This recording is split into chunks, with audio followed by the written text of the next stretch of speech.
Kill the silence, I can't bear to speak. Hi everyone, welcome back to another episode of Sheeko Sheeko. We are back and we have a few surprises in store for you.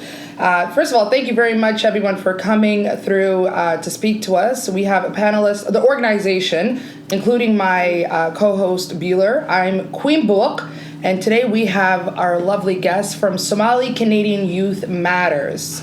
All right, so thank you very much, everyone, for coming. I really do appreciate it. Let's start off with just an introduction. All right, so I'm Queen Book. We got Bueller. Bueller's over here. All right, Bueller. You, sir? My name is Ilyas Noor. Welcome. Thank Yourself? You got Ahmed Diria here. All right, Ahmed, how you? Kaltoon Ali. Kaltoon. I am Zainab Santour. Hello, Zainab. Hi everyone, I'm Najma Ali. Hello, Najma. All right, guys, so let's start off with a few questions. So first and foremost, before we even start, I heard about your campaign through our the creator of Sheeko Sheeko. He went to one of your events about 2 weeks ago.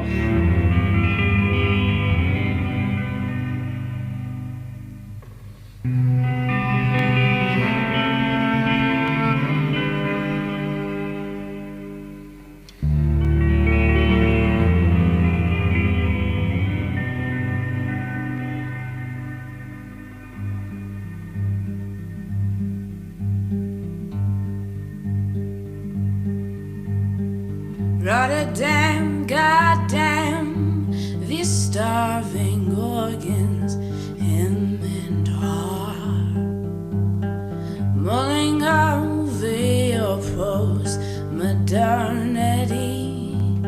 Yeah, I heard them scream.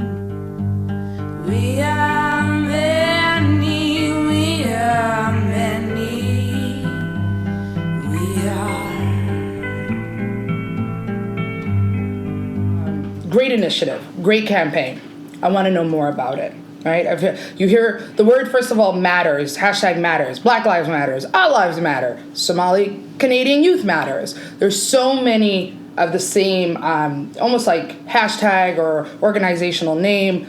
I want to know about you guys. Tell me a little bit about yourself. How'd you get started and what's your organization all about? So we are not an organization. Okay. So this is a bunch of very passionate young people that are a part of this. We have community leaders that are a part of this. We have religious leaders that are a part of this. We have victims of gun violence that are a part of this. We have mothers, we have daughters. So we're a large team. And so this campaign has no face. This is everybody's thing.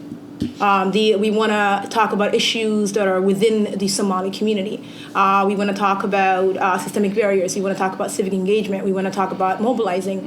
And so something we want to bring attention to is that our Somali community is 80% of us are under the age of 30.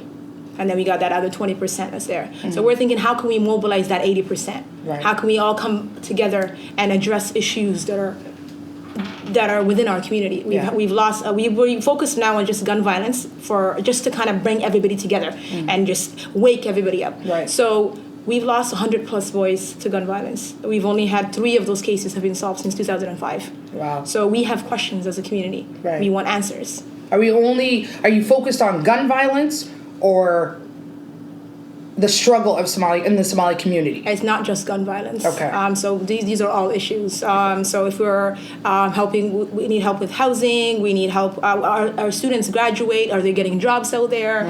For those that are in jail, is there assistance for them? Is there programs for them when they come out? For the ones that are in high school, is there programs for them? Is there activities for things for our youth to do? Okay. Right. So it's just getting our community together. We're so disconnected. Right. We've been just broken up by different organizations. Everybody, that stigma is there. The organization is there, but there's so much that they can do.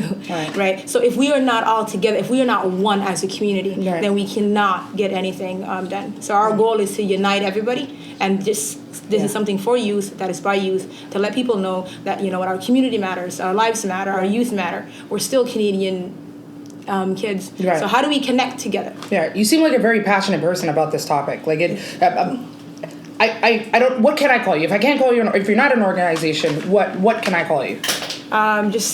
We're a campaign. You're a campaign. Okay, so you seem very passionate about this campaign. Yeah. How did you start? Who woke up one day and said, "I want to start Somali Canadian Youth Matters"? That's a very good question. everyone has always wanted to start something. Right. But so I work in the community, Kamtoon is in the community, Zainab is in the community, Ahmed is in the community, Ilyas is in the community. We were all there. So we needed something and someone to kind of bring all of us in together. Got it. So we can get something going. So this is not, it's not a program because we're dealing with people's lives. It's a campaign. Got We it. want unity. We want everyone to come together. So everyone had the idea. It's just us connecting together and building that mobilizing. Right. Yeah. Somali Canadian Youth Matter. It's very specific, very, very specific. And I feel like you put a lot of thought into that name, that brand. How did you come up with it? And why did you use those specific words? I think I'll jump up on this Yeah. one. Part of the reason why it's called the Somali Canadian Youth Matter is simply because, number one, we want to tackle or focus on the issues that matter to us the most. Now, we are Canadian. We are Somali. Most of us are youth. I mean, I'm part of that 20%, right? So the only way to really sort of get us focused in on the issues that concern Somali Canadian youth is to call it the way it is. Right. Somali Canadian youth, they matter. Right. Our issues matter. Just basically bring everything up to the forefront, right to the table. Right. So that's why it was called that. It's just so that we can focus on, well, what exactly are we representing? What are we standing up for? Who are we targeting? And that would be the Somali Canadian youth. Right. We spoke about gun violence a minute ago, right? You touched base on a few numbers. Can you repeat those numbers to me again? So only 3% of the cases have actually been solved so we have 100 plus 100 plus cases. as of 2005. Right. Yeah. And cases we're talking about, I'm just bringing it down so I understand this and our viewers understand this. They're murders. There's, somebody has died in a situation and the case has not been solved. Yeah. Only 3% Percent. Yeah. has been solved. Yeah. So let's stay on the gun violence topic, right? Is there a problem in Canada?